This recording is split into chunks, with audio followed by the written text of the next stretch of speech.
Okay, everyone, congratulations and welcome to today's webinar, Mapping Out Your Life of Great Health. And I am excited that you have been able to attend here live with me, because today is one of those days where I'm excited because I'm very passionate about health and well-being. This is something that I've been practicing, in my personal life with my family before I took it out into my clients. So if you have not met me already, my name is Hannah Lecha, and I am excited to welcome here today as we are going to assess our relationship with health and well-being, and also map out a life that will take your health to the next level. So after years of actually personal experience working on my own health and many trial and errors, falling back, picking myself up, and eventually bringing my whole family into living a healthy lifestyle, I'm thoroughly motivated to share with you some of the tools that I've learned and used in my own relationship to health. And it is my pleasure to share with you today the most effective ways that you can implement in your life to improve your health, and also to assess where you stand right now in terms of your health, so that you can map the way forward.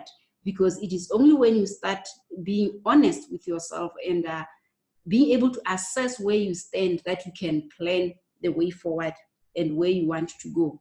And if you have any questions, type them in the chat box.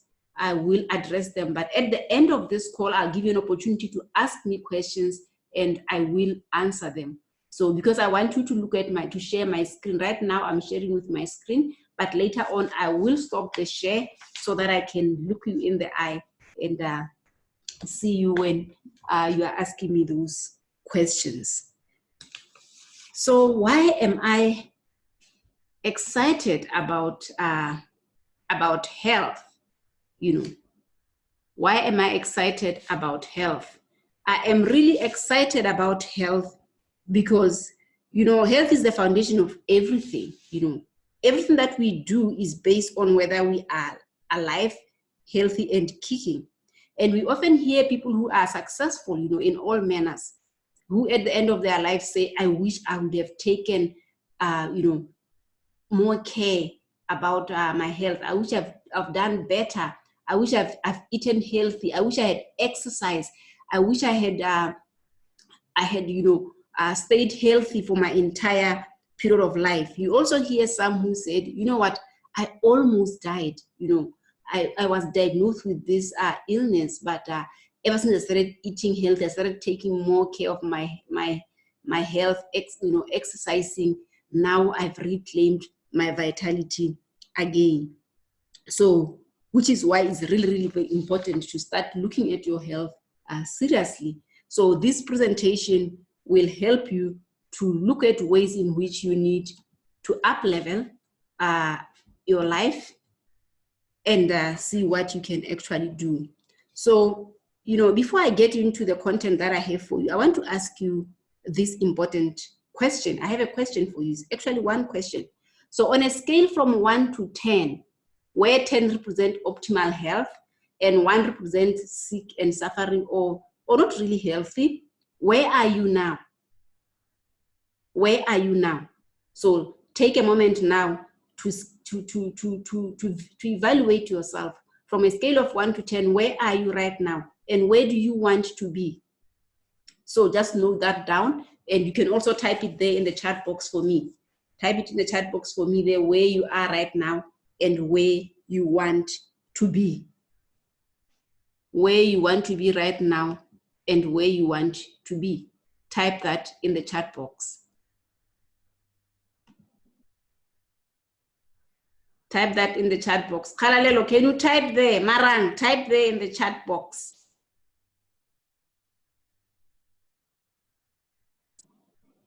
Okay, Bruno typed, he said, I'm at 6.5, would love to be at 10. Maran said, I'm a 4 and want to be a 9. Malebo, I'm at a 5 and would like to be a 10.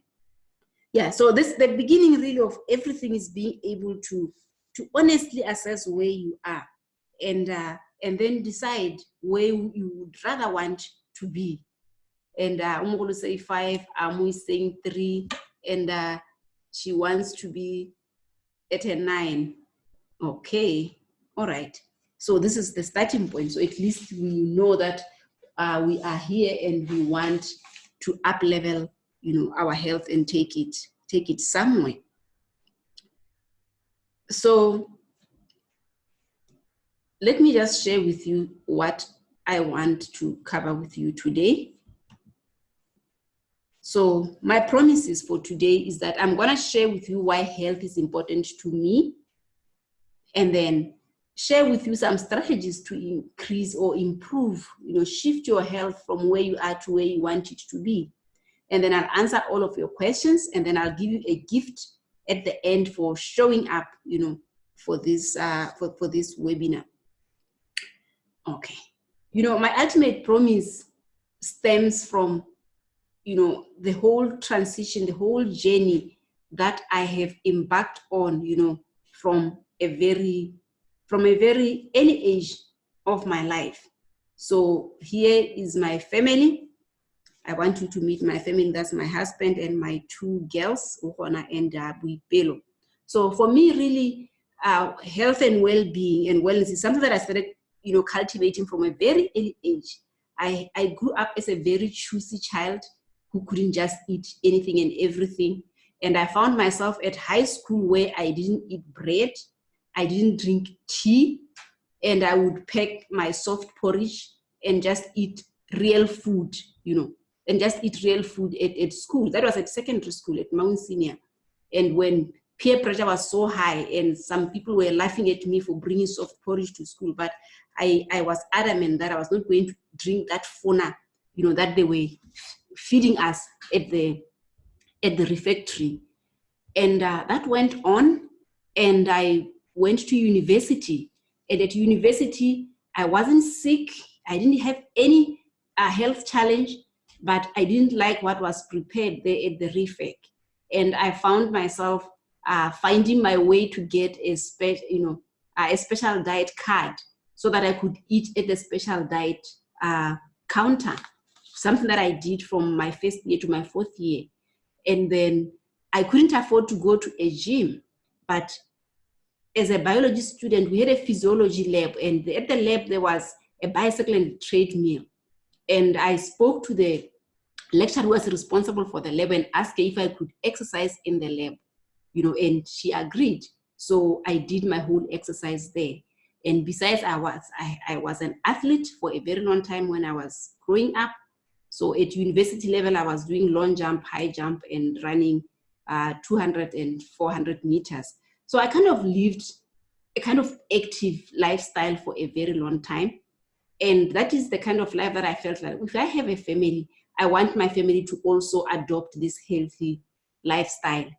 And that wasn't really easy because when you meet a partner, they are completely different. They've got different belief systems from yours. But what I want to tell you is that eventually, after a long time, my whole family bought in. The kids were easier to bring into eating healthy, but it's my husband who took quite a long time. And that didn't run smoothly, to tell you the truth. I was okay when I was a student. When I started work, I was at the top of my health. And then I went into entrepreneurship. I started my own business from milling sorghum to actually run a retail store. And that is where I saw my health going to the lowest because I worked very long hours. I didn't eat healthy. And at some point I was a Coke, I don't know if it's a Coke addict or what. I would drink so many Cokes and I didn't finish them. I would open one, open another one. But about 7 years ago, I made a decision that I'm going to stop eating sugar. I'm going to stop drinking all these fizzy drinks and the Cokes. And I stopped drinking Coke. I found that it was easier to stop all the juices. And then I resorted to drinking water, herbal tea, and then doing my own fresh smoothies at home. And then I started just changing, eliminating, replacing all some of the bad habits, eating habits, and then getting into exercise, becoming more mindful. And, you know, and it became very interesting when my whole family came on board. And that was really a turning point for me, that I realized that, okay, I need to spread this, I need to spread this into other people's lives and share it with them. Although it was very gradual, but it started there with my family until I could now extend it to my clients. So really, this is one of the reasons why I really value health, because when you live healthy, you are able to manifest your dreams. I always tell my clients that your health should match your dream. You can't afford to have a big dream and a very low level of health. They should match. And this is something that when you are determined, you can actually do it. It's not going to come really easy. So really, my ultimate promise is to help you really live a healthy lifestyle, not just about dieting or doing all sorts of those things, but integrating all the healthy aspects that can help you to effortlessly lead a healthy lifestyle. And this is something that, like I mentioned, I gradually started bringing it into my life and into my work, that at our retreats, health and well-being is the first thing that we start with. We actually really engage from all levels of exercise, meditating, eating healthy, having fun. So we really bring it all on there. So for us to really find a way of mapping out our life, the first thing that we need to do is actually to assess our relationship with health. Where are we? So what is your relationship with health? And before we jump into that, I think the question that we should be looking at is, what is health to you? What is health to you? So I think we are going to get very different definitions, because there are many of us here. But one huge aspect of improving your health in any area, first, like I mentioned, is to assess it. Where are you? So for you is to look into, what does health mean to you? And then consider, what would optimum health look like? Once you have answered, what would optimum health look like to you? So I know it's something else to define this, but there's always the other side to it, because there's that spectrum. So you want to look at both your physical, you want to look at your mental, you want to look at your environment. So really, it is quite broad, which is one of the awareness that I'm going to bring here, that health is not just about eating or exercising or taking supplements. There's actually more to that. So we will jump into that, but hold on to your whole definition of what health is, because that is going to help you to see whether you are going to expand on it or not. And once you have really compiled your definition to health, what I want you to do is to really decide, look at where is your perception versus your reality, So it's time to get things moving, because you want to really know what do you believe about health. You want to get real about your current beliefs and habits. Be honest with yourself, about your current state of health. This is the only way you'll be able to move forward from a place of stable awareness.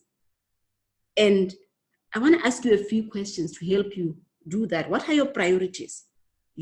Begin to ask yourself the questions. What have you allowed to take priority over your health?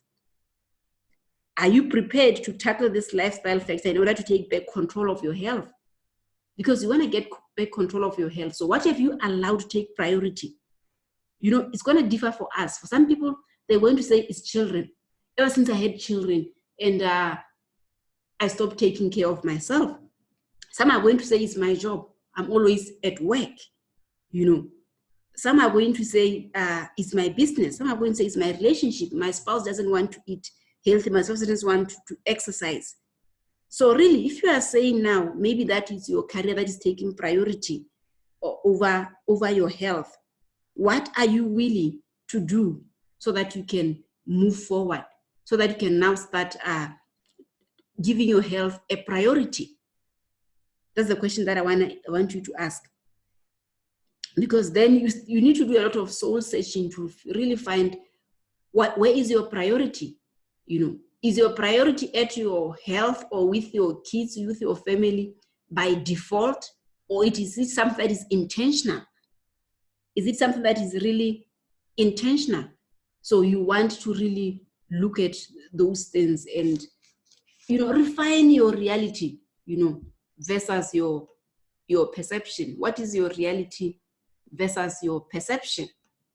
Because that is what's going to really help you to move forward. So having said that, remember I said you have to look at your beliefs and your habits. So having said that, I want us to look at your core beliefs. So what are your core beliefs? What are your core beliefs based on your health and wellness? In coaching and psychology, core beliefs is what we use to describe the underlying thoughts and accepted realities we hold for ourselves, due primarily to either conditioned environments and experiences that we have gone through in our life. And many of these beliefs encompass, the sphere of health without us even realizing it, be it mental or physical, and therefore it plays a huge role, in the level of overall health that we maintain. Things such as childhood and home environment, mental stimulation, were you stimulated when you were young? Diet, what kind of food did you eat when you were young at home? Personal relationships, what relationships did you have? Were they negative or were they positive? Because studies have shown that our beliefs can really impact how long we can actually live and how we can start taking care of our health. Some examples of limiting core beliefs that come to my mind right now are something like, I can't be my real self because I will be judged, which is something that is huge. We are afraid to show up the way we are because we are afraid to be judged. I can't fall in love or my heart will be broken. That's a core limiting belief. I can't pursue my dreams because they may fail. And what's going to happen if they fail? People are going to laugh at me. So you can see how some of our beliefs, reflect negatively in our lives and how they stop us from really living the best. So in terms of health and well-being, it's actually normal for these kind of beliefs to impact both our behavior and the behavior around us, which is in turn has a spiral effect on our lives. Because if you are a mother and you have very poor healthy habits, it means you are going to transfer them to your kids when they are still young, when they're not able to decide what's best for themselves, because you are responsible for their lives at that age until they know what they want to do. So there is a very strong correlation between health and core beliefs. Think of your relationship with your health as you would think of any other relationship. Is a good way to start assessing the areas where you might be struggling. And core beliefs are definitely, one of those areas. And I just want to share with you some examples of health-related core beliefs. I will never experience optimal health. Well-being is expensive, so I can't attain it. I will never lose weight because I've tried and tried. I'm not worth losing weight. I don't have the time to do it. It's too expensive to live a healthy life. So the more we start really affirming these statements in our lives, the more we automatically, kind of stay out of alignment, because we are now reshaping our reality. So you are aligning your reality to this belief that you cannot attain optimum health, that you don't have the time to live a healthy lifestyle, that you don't have the money to help you stay healthy. And this is a recipe for disaster. So if you are at that level, you want to start re-examining your belief system and shifting them to a state that can empower you to really start taking care of your life. And then another aspect that you can assess is your physical health. How is your physical health? We know that physical health is very important to consider when assessing our relationship with health as a whole. However, You should not confuse it to be the only important aspect. I know that some people just judge themselves. They said, okay, I am overweight, I am too huge, too big, I can't stay healthy. But, you know, the physical aspect is only a component of your overall health.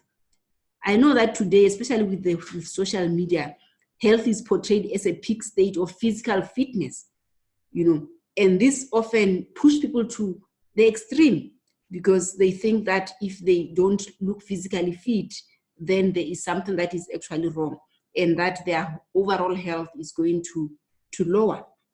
And this is an image that is actually damaging in so many levels because we find that people now start comparing themselves with other people, and they even get depressed and stop doing what they are supposed to be doing to improve on their health. So the reality of the matter is that everyone has a different stage of optimum health. And the only way to obtain this is to become more self-aware and consciously choose to prioritize your individual needs as opposed to what the other person actually need. So it means eating right, exercising, staying in a good state of mind for your own body type, you know, in alignment with who you are, in alignment with your health goals, and not based on what Hannah or Dineo is actually doing in their life. And then we cannot talk about optimal health without talking about mental health. I think you are all aware that lately, you know, there is a high vibe everywhere in social media about mental health, and mental health is very, very important. So most people are quick to assess physical ailments when they arise by going to doctors, you know, receiving medication, taking off work or resting. But when it comes to mental health, too many people are still silent, you know, and reluctant to assess their realities of mental imbalances. We don't want to talk about it. But mental health is just as important as the physical health, you know. So we need to also look at it. So we need to consider it when we are planning or mapping out our life of great health.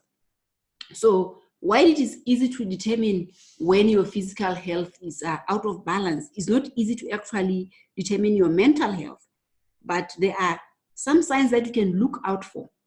You know, one is your mood fluctuating regularly? Do you have a poor self-image? Do you talk negatively to yourself? Do you repeat negative behaviors? Do you have an overall negative attitude towards life? Do you feel like you have that bad luck? Every bad thing is happening to you? Do you have difficulty concentrating? So, you know, if you feel like you might be experiencing some of these things, it may that you need to give your mental attention, you know, your mental health more attention, because it doesn't come with very big symptoms like when you have a headache or when your leg is sore. Is something that's going to happen and manifest in some of those things that I've actually shared. So, and there has been a very strong link actually between mental health and physical health. So what this means is if you have poor mental health, you are going through some of the things that I've been talking about. You are talking negatively to yourself. You have a poor self-image. You view the world as if everything is against you. You know, you are likely going to manifest physical challenges. You are mentally going to manifest physical challenges. According to Mental Health Org, 37.6% of people with severe mental health conditions also have a long-term physical condition. So you see how this study links mental health to physical health, that the more you continue without addressing your mental health, the most likely it's going to manifest into physical health challenges. So you don't want to actually neglect that. Okay. And then another thing that I want us to look at is your environment, is for you to look at your home environment. For most of my clients, my high-end clients, they know that the first thing that I do when I work with clients is one is their health in terms of fitness. in terms of eating healthy. And then secondly is the environment, which is why we go through a process of decluttering, looking at what needs to be there in the environment, because the World Health Organization defines environment as it relates to health as all the physical, chemical, and biological factors external to a person and all the related behaviors. I'm going to repeat that again. The World Health Organization defines environment as all the physical, chemical, and biological factors external to a person and all the related behaviors. So it follows that health is not only limited to just the physical and chemical reactions of our physical sphere, but the direct interventions we have with the world around us.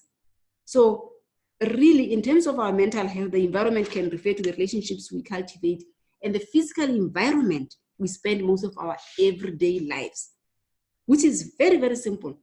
A cluttered environment creates a cluttered mind. It's as simple as that. You are going to see your energy levels drop if your environment is cluttered. You are going to see your creativity dwindle. It's going to affect your mood, quite a lot of things.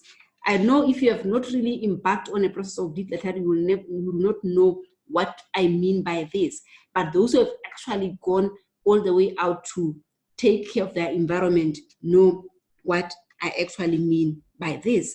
So if you think of a cluttered living space as a reflection of the kind of mind which lives in it, cluttered, messy, and disorganized, it becomes easy to really see the benefits of decluttering your work environment or your home. And then the other thing is toxins that you want to look at. Okay, here I've just have one of my clients who is Tembi. Tembi is 65 years old, but because of the amount of love that she gives herself and having adopted a healthy lifestyle, you won't believe that she's 65. She is so healthy. She can jump 1,000 skips, So really, you can do it. If someone who is 65 like Tembi can actually embark on taking care of her life and improving her health, why wouldn't you do it? If you are 25, if you are 30, if you are 40, you can say it's never too late to really start taking responsibility of your life. It's never too late at all for you to actually start working on your life. And then we also have toxins. I know in our culture, we don't talk much about toxins as in food. We talk about it just as in poison. But actually, nowadays there is so much toxin in the food that we eat, either from the way that the food is processed or the way that it has been taken care of in the field, or all the processed food that we actually eat. And ideally, our body should be able to flush out these toxins on its own. But because we have overloaded our bodies, with all these processed foods, with everything going around us, our body is not able to actually flush out all these toxins the way it used to be. So we need to support, we need to aid it. And this is why detoxing is very, very important.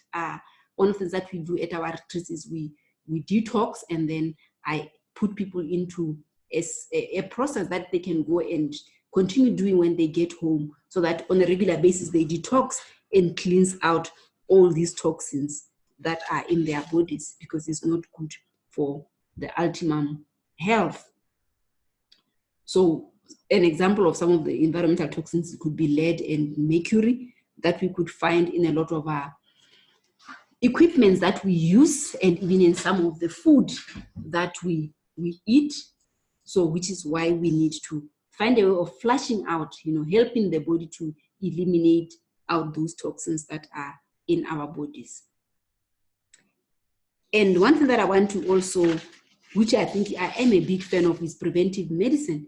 Is actually where you really adopt a healthy lifestyle so that you can prevent from all these other illnesses that may arise because of you living an unhealthy lifestyle. So you want to become proactive and start living health so that you avoid taking all these medications and having to go through all these other procedures in your life that may actually shorten your life. So I'm just going to quickly share with some of the things that you can do to become the healthy you. So once you have access, the first part I was helping you assess where you are in terms of health. And now the second part is to really look into, okay, what can I do, Hannah? Maybe you are asking, what can I do, Hannah, if I want to improve my health and take it to the optimal? So I'm going to share with you a few things that you may need to actually do. So the first step is actually to be able to decide what is it that you want to do. Set a goal. You know yourself, you have assessed your relationship, you know where you need to up your game. So you want to really set your goal. If it means becoming more active, are you going to walk around your neighborhood 3 times each week? Or are you going to start preparing your meals? And when I talk about goals, when it comes to health, I always encourage my clients to set realistic goals, because you don't want to become overwhelmed, because otherwise you're going to give up. So you want to set goals that you can start working on, step by step. Maybe instead of just jumping to go to the gym, if you have never been to the gym in 5 years, is to start walking at home, is to start skipping, buy a skipping rope, start skipping, start walking, start running around your home, and then up level it. When you are ready, you can go to the gym. Instead of saying I want to go to the gym 5 times a day, maybe say I'll go to the gym 2 times in a week. 5 times in a week, maybe 2 times in a week. You go Monday, you go Wednesday, or you go Friday 3 times. And once you are already now gaining momentum, then you can increase so that you are able to build that consistency, because consistency is very important when it comes to setting healthy goals. And I say this because I know that most people would say, okay, fine, I just want to look like someone that I saw who had lost weight or who is looking great. But you are comparing yourself with someone, you don't know what they are doing and how long they've been doing it. And when you don't get their results, you become very discouraged. So comparison is the thief of joy. I love this quote because I've always find people who want to just jump to the final stage, skipping so many stages in between. The reality is that optimum health looks different for everyone. So trying to follow other people's ideas of it will ultimately result in distancing you further from your own experience. So instead of saying, I want to weigh or look like Hannah when I reach 45 or when I reach her age, ask yourself, what did she do to reach there? What is she doing on a regular basis? And then what can I do which is in alignment with what I want? What is accessible to me? If I can't go to the gym, then what can I do? Like I mentioned, you can walk, you can run, you can skip in your yard, you can do so many things. You can go, you can do yoga, you can meditate. So really, the best way to combat this comparison is to really decide on what's best for you, and then what's going to support you. Choose it and consistently stick with it. And up level over time, up level over time by moving to the next level, moving to the next, increment, moving to the next step. So increase gradually until you are at a place where you can now take more of whatever that you want to do rather than just rushing out to people. And then when it comes to food, okay. So when it comes to food, one of the things that I want you to look at is portion control. I know that most people who are in my programs, high-end programs, know that before we eat in our retreats, I always give people a lecture about food and how much they should actually dish. Because I've realized that we are so conditioned to having a large meal in a large bowl that we don't even decide whether we are going to finish this food or not. When we see the food, all that we see is, okay, someone there in the chat box. Okay, thank you, Kelly. Yes, you can leave, you will watch the recording and finish it off. So the tendency is to just have a large portion, even if you're not going to finish. So I normally talk to my clients and say, you know what, just dish enough, go and sit down and eat. And when you are not full, you can go back for some more. But actually the best way of doing this is to actually stop using large bowls, is to actually use a small plate so that you can fill the plate and then go and eat. And then if you are not full, come back and add some more, rather than getting a very large plate and filling all of it. And there's some psychology to this actually, that once when we see that a bowl is already full, so it also tells the mind that you are okay, you are going to be full. So even if it's a small bowl, you won't actually need a lot. And portion control is something that I practice at home in my house. We actually don't dish for people. We just do like we are doing buffet at the restaurant. We just cook the food, put them there in serving bowls, and everyone serves themselves. So everyone then dishes to themselves according to how much they want to eat. And they have to be mindful that other people are also eating. But we rarely miss lunch or dinner because everyone knows, and they even ask, have someone eaten? Am I the only one who have not eaten? So look at how you actually portion your food. So use smaller plate and bowls, and then whatever that you are serving, serve it into a smaller bowl and see what is going to happen to it. If you are not full, you can go back and actually get some more. And then one of our favorite actually is when it comes to is exercise, is how much exercise are you actually doing? This is a topic that many people get excited about because we feel like this is the only solution to having a healthy lifestyle. Like I mentioned, it's only one aspect of it actually. So staying active is so important for both physical and mental health. And countless studies have proven the dozens of benefits that regular exercise can offer us. But how can you become the type of person who gets excited about exercising? Like I mentioned, start small. You know, you can start small. In my research, I don't call it exercise, I call it movement, because the goal is to get your body moving, you know, especially when you are starting, is to get your body moving before you actually get into intense exercise that requires fitness professionals to help you with. You can start doing your part. So instead of parking right near the entrance of a store or a mall, you can actually park further away so that you can walk. Instead of taking an elevator, you can take the stairs. You know, look out for people that you can exercise with.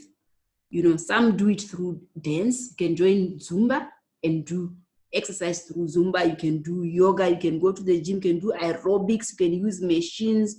So there is just so much that you can do. But the important thing is to start small, because the more you start moving, the more likely you are going to keep moving, and soon you'll become a more active person and start exploring other forms of exercise that are going to help you to actually stay healthy.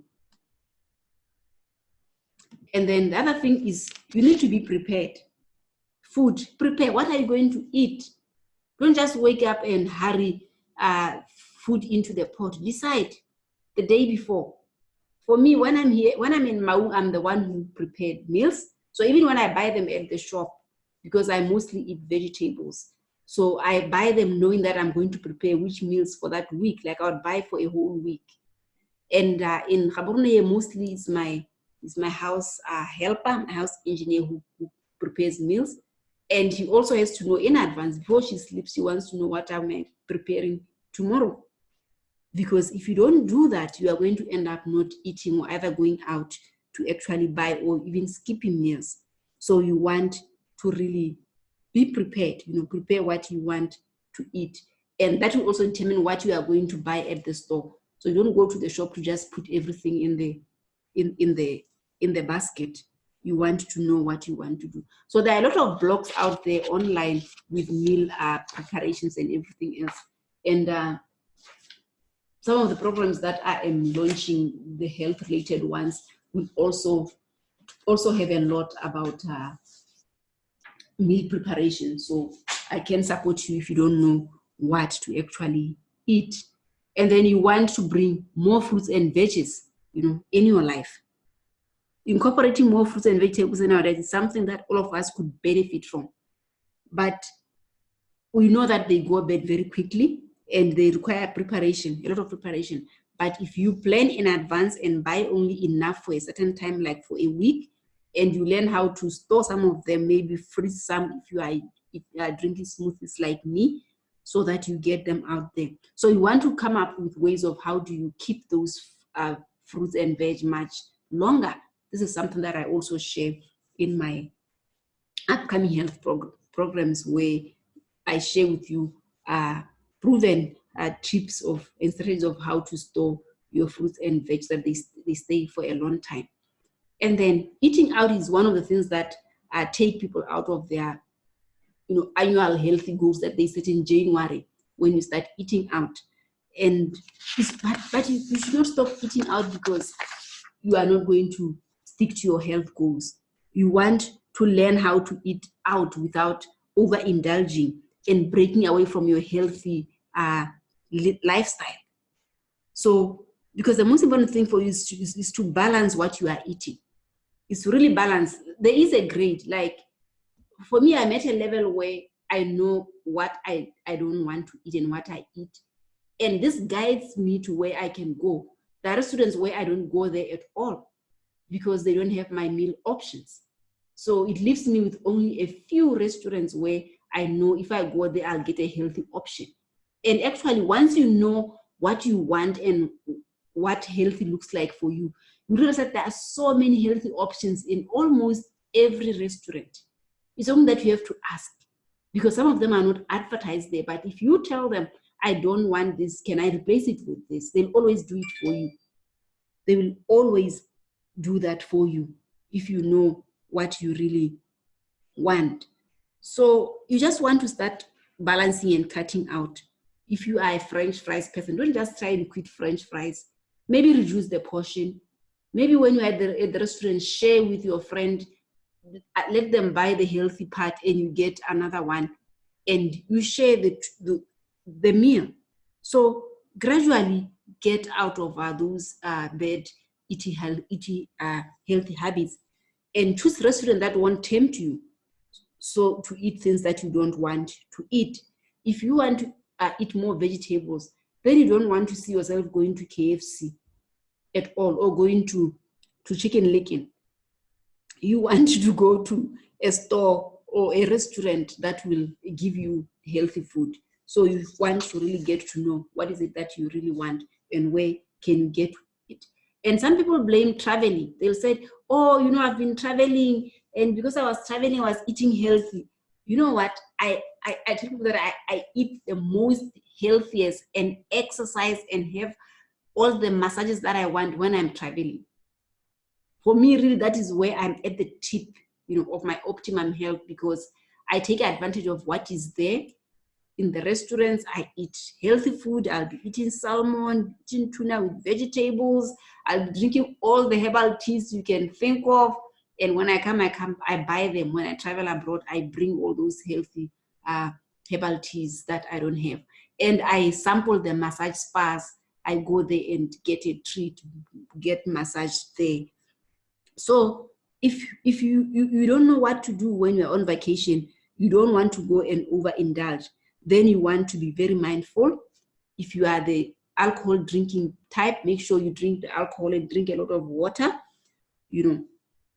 If you want to indulge, someone will say, okay, it's Christmas, I just want to indulge, I want to eat, but don't just abandon your healthy habits because you are traveling or because it's Christmas. Incorporate it. Maybe always have one healthy meal. If it's your breakfast, if it's your lunch, if it's your dinner, maintain at least one healthy meal throughout your whole vacation. And then make it a point to bring in the exercise. Walk. When you are traveling, I think walking is the best exercise that you can get. But if you are traveling, look for maybe free yoga classes, other activities that you can partake from when you are away from your normal home schedule, So the question you ask is, do you have any healthy vacation tips? So when you are traveling, Google and see what healthy vacation tips are there. What can I do to actually continue moving in the direction that I want to go? And then sugar. I talk a lot about sugar because sugar, there are so many things hidden behind sugar. And if you are not aware of this, actually, when I'm talking about sugar, I'm not just talking about the granular sugar that you put in your tea at home, because sugar is disguised in so many things. Apart from the cakes and the donuts, the biscuits that we see, sugar is in most of the grains that we eat. All the white processed food has some form of sugar in it. So your salad dressings, the juice, all this 100% in quotes juice, there's nothing like 100%, so much sugar there in the 100%. The sauces that we put in our salads, in our food, it has got sugar. So we're already eating so much sugar because it's in a lot of things. Now when you start drinking sodas, cokes and all the processed drinks, then you are now putting in quite a lot. So according to the American Health Association, the maximum amount of added sugars you should eat in a day is like 37.5 grams, which is 9 teaspoons for men, and 25 grams, which is 6 teaspoons for women. And I'm saying added sugar. It means the one from your tea, it means the one from your cake, it means the one from the bread, the one from the salad dressing. So the combination of all that sugar, you are only allowed, if you are a man, 9 teaspoons a day. If you are a woman, 6 teaspoons a day. I think kids are about 2 teaspoons. And imagine how much sugar some of you are feeding your kids, giving them all those sodas, Coke, Fanta orange, and all of those other things in cakes. So really, how much sugar is in something seemingly innocent, like a glass of orange juice? Who can guess how much orange juice have in a glass? 21 grams of sugar in a glass of orange juice. You've got 21 grams of sugar, which is going to be about, I think it's about 5 teaspoons, around there. So really, every day when you are taking sugar, ask yourself, how much sugar am I having in a day? Am I exceeding the recommended daily allowance of sugar? And how much am I exceeding it by? Then look at your way of cutting down on the sugar. Cut it down, replace it. You can start replacing it with honey. It has sugar, but it's lower than the one in the granular sugar. There are other sugar alternatives. There's stevia. There are quite a number of other sugar alternatives, although they also have their own side effects. So when you are at a high level of mastery, you are able to really remove sugar completely. But for now, my advice is cut it down. Become mindful of how much sugar you are putting in your body and start cutting it down to a level where eventually you can say, I don't add sugar. At least then you are going to just take the sugar that's from the added food, but not the one that you are putting in your own meals. And then learn to read labels. I am that type of person who gets into the store. Before I put anything in my basket, I turn it around and read. So the go-to part of reading your labels is looking at how much sugar is in there. How much sugar is in there. You always see the sugar will be there. But there are so many, sugar is hidden in so many compounds, in so many ingredients that you may not be able to see the sugar. So actually the go-to part of living a healthy lifestyle is you want to look at the back of a product in the store and be able to read it.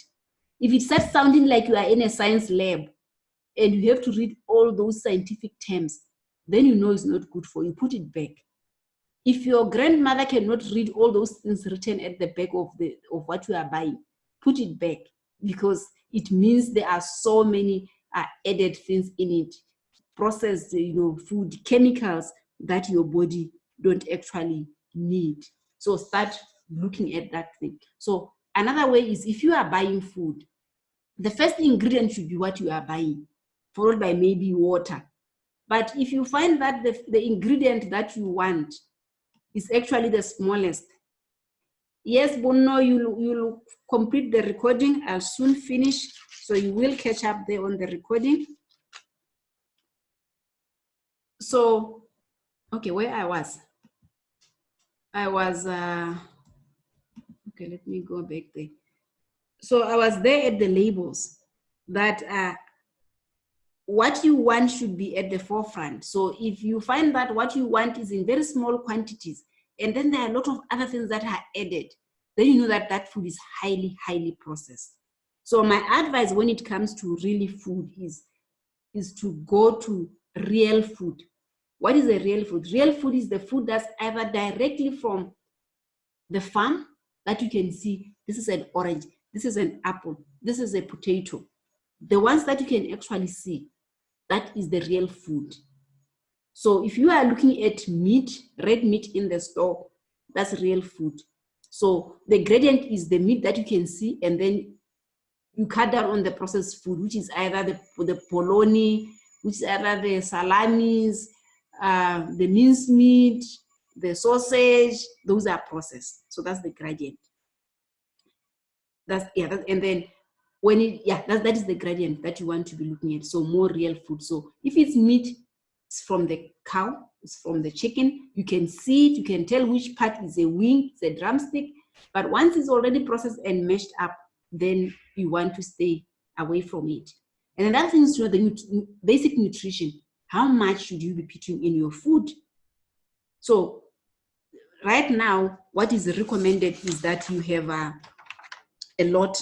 Your plate should be, half of it should be vegetables, and then your protein or your meat should be the size of maybe playing cards, the deck of cards. And then the remainder would be your carbs, whether your carbohydrates are in grains or in vegetable mode, but you want to have more of those vegetables occupying your plate and not the protein occupying the whole plate, which is what happens in most restaurants when we are eating out. We really have an overload of proteins there. And then even your breakfast, you want to make sure that your breakfast has protein, it has carbs, it has vegetables. So whatever that you are eating there. And then one of the things that I want us to look at is looking at your thought patterns, because now we are looking at mental health. What kind of thoughts are you talking to yourself? Negative thoughts.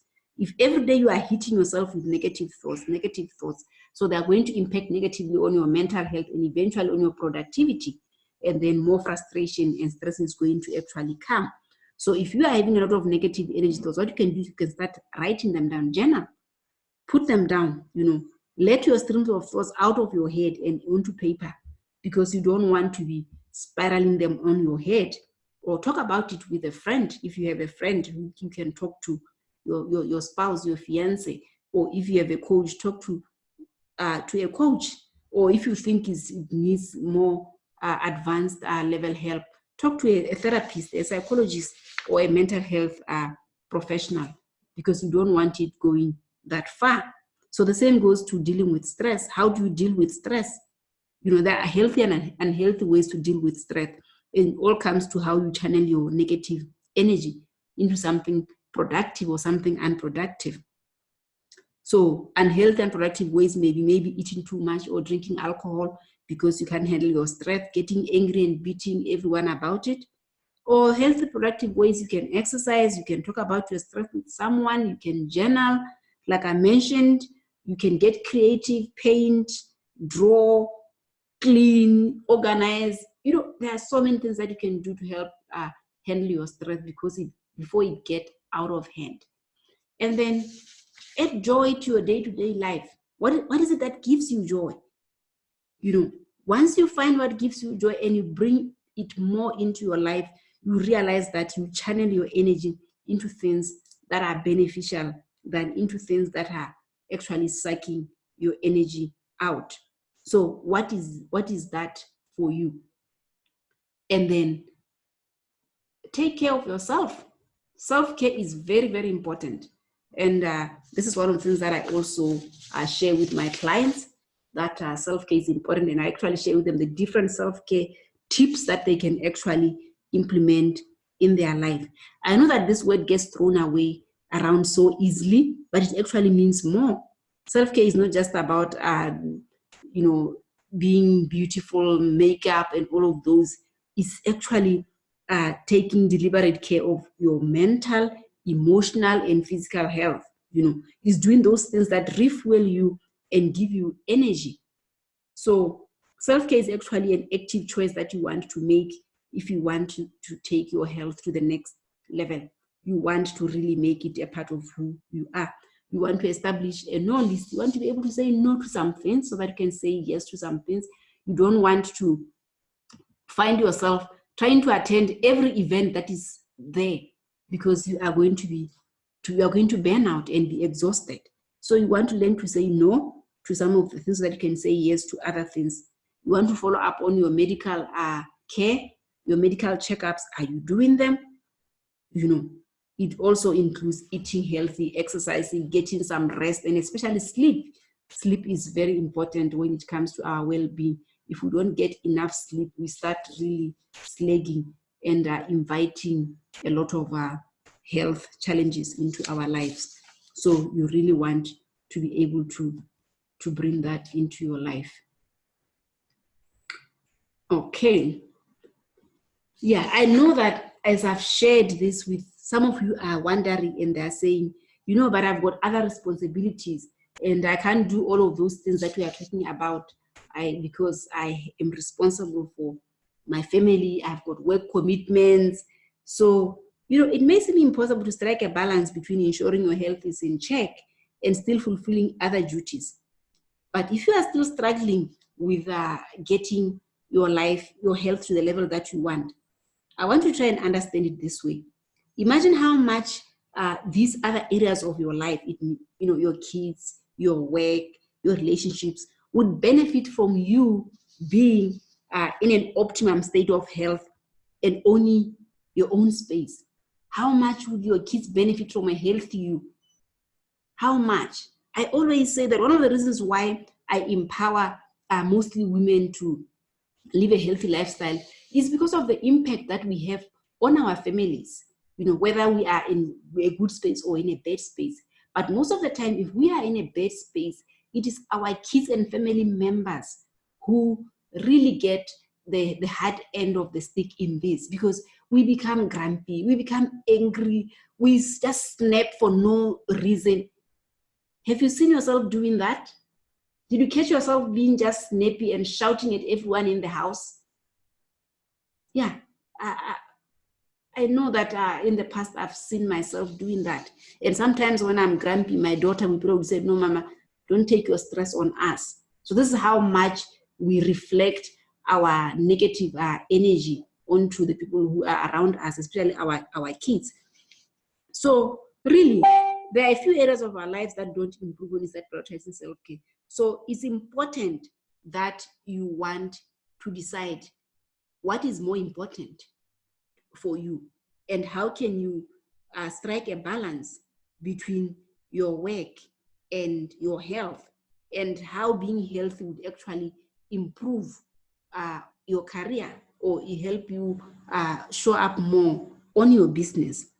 So just remind yourself of this when making important health-related choices. Do I want to show up 100% at work? How would that improve my career if I'm healthy? Do I want to be able to care and provide for my children in a wholesome, nurturing, and self-assured manner? What would it take for me to reach this state of balance? So if you have got other responsibilities that are preventing you from living a great and a healthy, balanced life, really, what would it take for you to reach that state of balance? What do you need to let go of? What do you need to do more of in your life? Because let's be honest with ourselves, really. It's only when we start being honest with ourselves that we notice what we are not seeing in our lives, that we notice what is not working for us, and that we are able to start adopting those healthy lifestyle that will take our health to the next level. And that is why really being able to be honest with yourself is one of the things that you want to cultivate. So you want to find balance. The key is striking that balance between those two. And one of the things that's important is to have a motivator. What is motivating you to actually lead a healthy life? What's motivating you to live a healthy life? So I want you right now to share there in the chat box one thing in your life right now that motivates you to get healthy and stay healthy.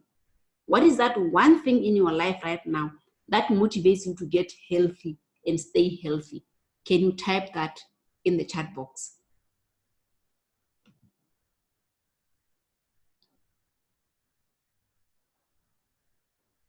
What is that one thing in your life that motivates you to get healthy?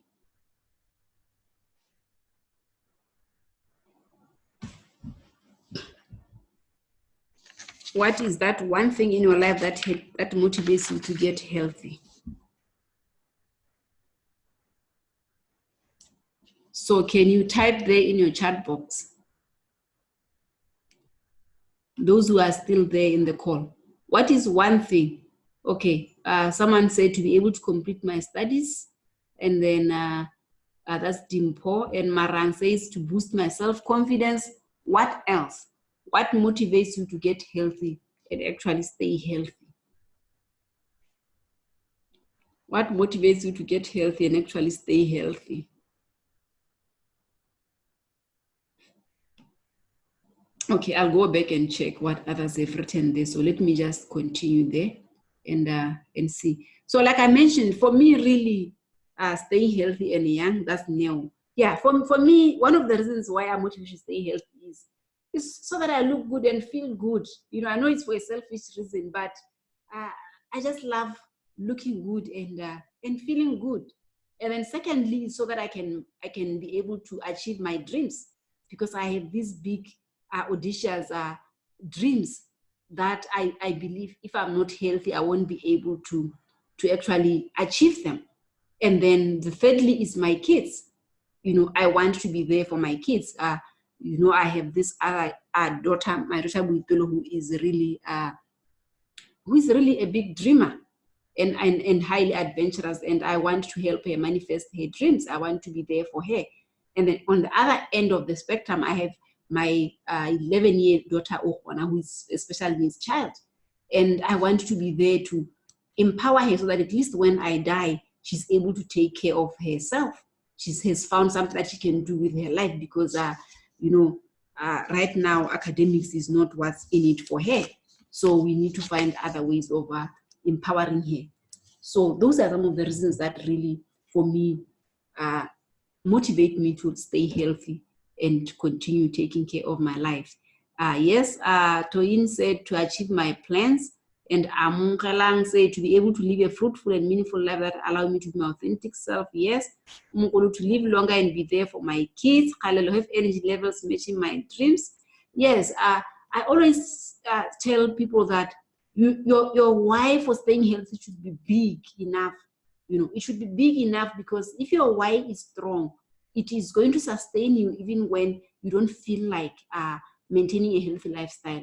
When you don't feel like going to the gym, you don't feel like eating well, you know, it is going to actually challenge you. So I'm also saying, secondly, for my daughter being a single mother, I need to be at my best and most happiest as she looks up to me as a role model. Yes, we are actually role models to our kids, and they look up to us. So those are some of the things that you really want to look at. So your why should be very strong. What motivates you to stay healthy? Put it right at the back of your mind, because this is going to help you in times where you feel like you want to throw in the towel and give up. Okay. And so this brings us to almost the end of this, because this was just a lunch hour. Most people are going back to work right now, but they will catch the recording.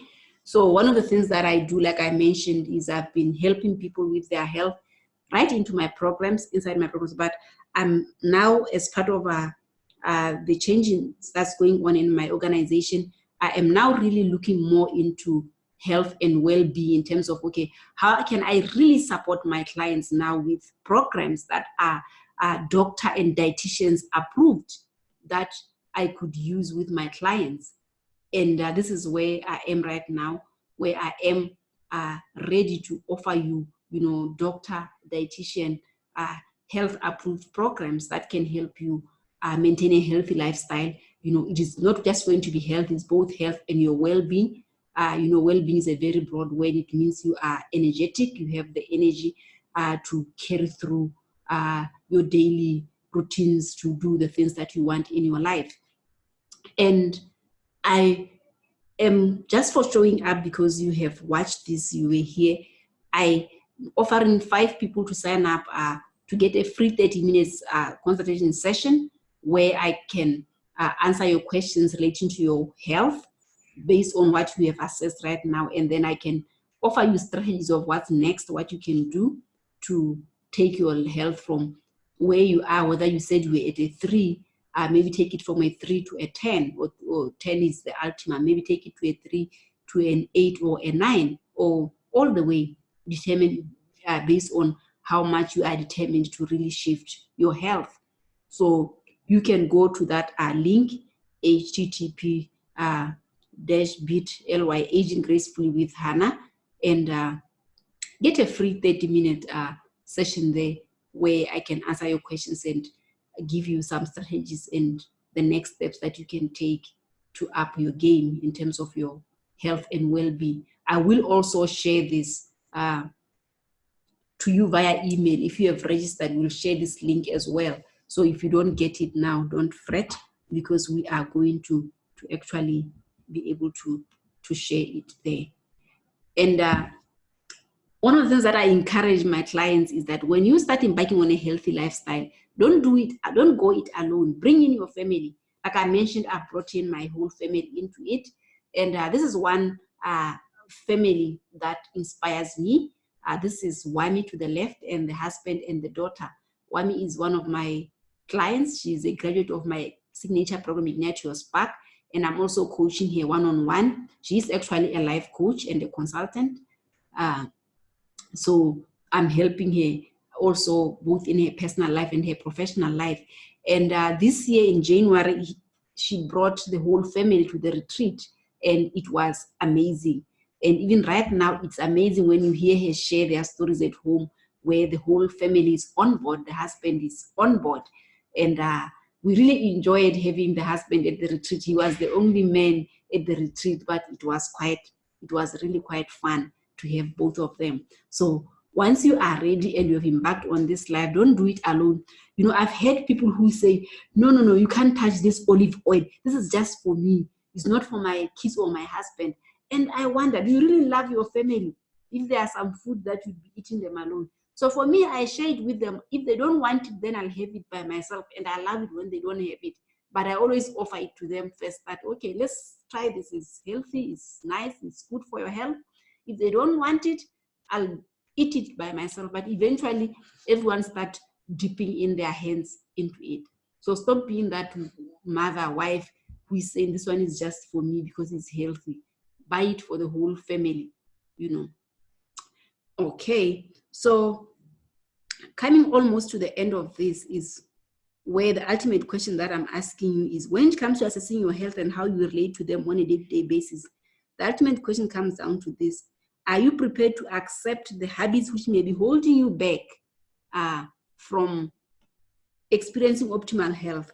Or do you want to experience optimal health and happiness? Because this is the time when you have to make a choice. You have to make a choice to change the way you view health, because this is ultimately a very personal one and will look different for everybody. So what looks good, healthy to me may not be your priority. So that's why it's important to do some deep self-introspection as you embark on the journey to improve your health. Be open, honest, and realistic, you know, with yourself about what you may need to change, where you want to go, and how you will get there. And if you are ready to really go on and embark on this, this is why I challenge you to actually book a consult. It's free. Book a consult with me. You can do that there online, and let's talk about your health and well-being. I'll be there to answer your questions. What are your challenges? What do you need to actually change? How can you start embarking on that journey of change so that you are doing it with love, with self-love? You're not being too hard on yourself. And this is a picture of me last year when I was turning 45 years. And I had one of my clients prepare a sugar-free cake for me. So you can see there that the icing there on the top were fruits. So there was nothing like the sugar there, or those icing sugar and all of those things. So the cake was, for the people were wondering whether the cake was nice or not, it was actually very nice. It was very nice, because I always tell people that natural food there is sweet, there is sugar. You bring in bananas, there is sugar. You know, you bring in all of those other, the beets, the beetroots,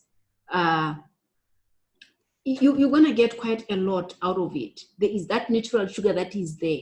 Sometimes we don't need to increase the sugar. We just need to eat the sugar that is there in our fruits. So that was my cake when I was turning 45 last year. And I made sure that it was a healthy one so that I can enjoy it. I didn't want to just bring a cake for people to eat without me being able to actually eat it. So now I'll stop sharing this and answer any of the questions that you actually have. So now I can see who is here and answer any questions that you may actually have. So let's see who shared their why. Who shared their why while I was talking. Okay. So Mavis was saying to look good and also be there for my boys. Yes.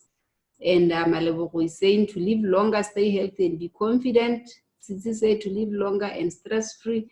Yes, but for me, the best thing actually is just to look good and feel good. Because there's nothing that's beautiful like just feeling good and being free to be, you know, to be yourself without wondering what people are saying. You know, there's just so much peace that actually comes with that. Okay. Are there any questions?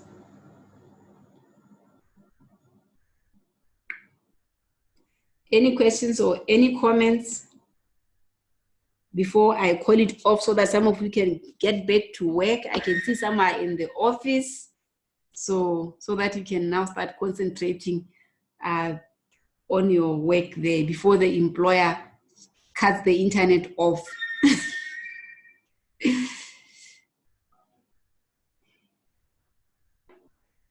You can unmute yourself if you want to say something.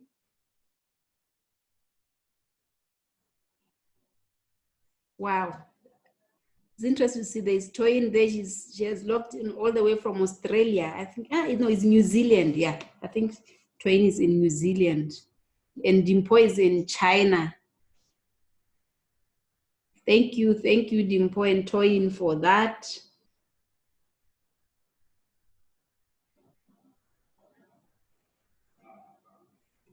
What are you looking at? Are you trying to unmute yourself? Huh? No, I'm chatting. I'm chatting to Neo, my sister. Okay, that's your sister there? She's signed in from South Africa. Mm. Okay, wow. Thank you. Welcome, Neo, all the way from SA. Yeah. You know, I always say people that technology is bringing all of us together, and people are still resistant to technology. When you say something is online, people just decide it's not for them. But there is nothing that will bring you things in your house like online. So we are losing so much by being afraid of utilizing technology for the right things. Because technology, you don't need to travel. You can just log in from where you are. Yes, thank you, Dimpo. Dimpo is one of my graduates from Ignatius Park. He's now in China doing a PhD. Thank you for the beautiful presentation and information from Neo. Yes, you are most welcome, Neo. It was a pleasure having you in this call. Yeah, no, technology is really bridging the distance gap and it's killing all excuses of why we can't do things, you know.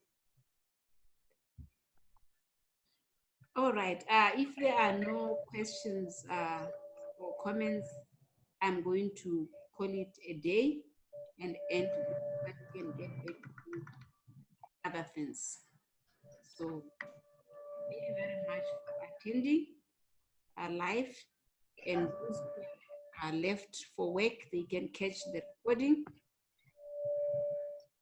Okay, I think Twain say, what is the process? Okay, Twain, there is a link where you can schedule for a free 30 minutes consult, so that we talk about your health status and your health goals and where you want to go. And I will share with you some of the strategies that you can use that I actually have.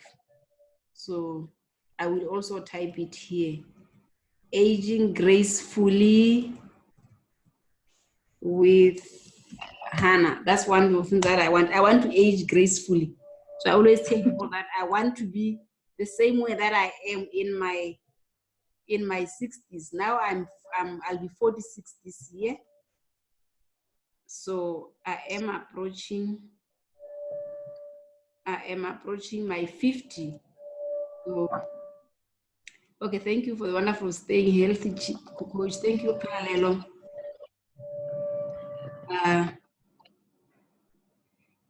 Okay, Twain, after the initial consultation, it will depend where you want to go, whether it's a health program or whether you actually need more coaching, because sometimes people think it's a health issue, but they actually need to reinvent their entire life, and it requires a real coaching program to help them reinvent themselves. So sometimes it's just about maybe eating healthy or what, it's just a whole lifestyle, turning it around. Or is mapping your goals. Maybe your health is preventing you from reaching your goals.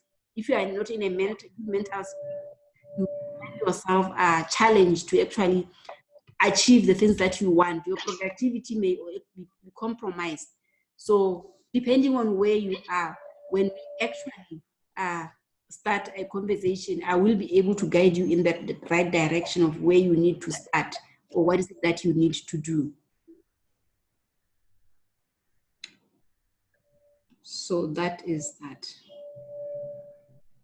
Okay. Thank you so much for attending this, and I look forward to seeing you, some of you there at the meetings and in the other programs that I offer.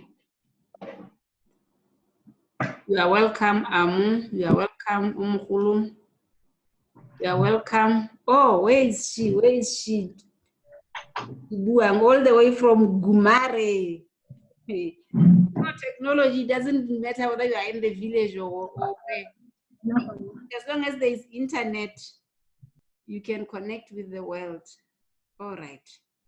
Thank you, people. Bye.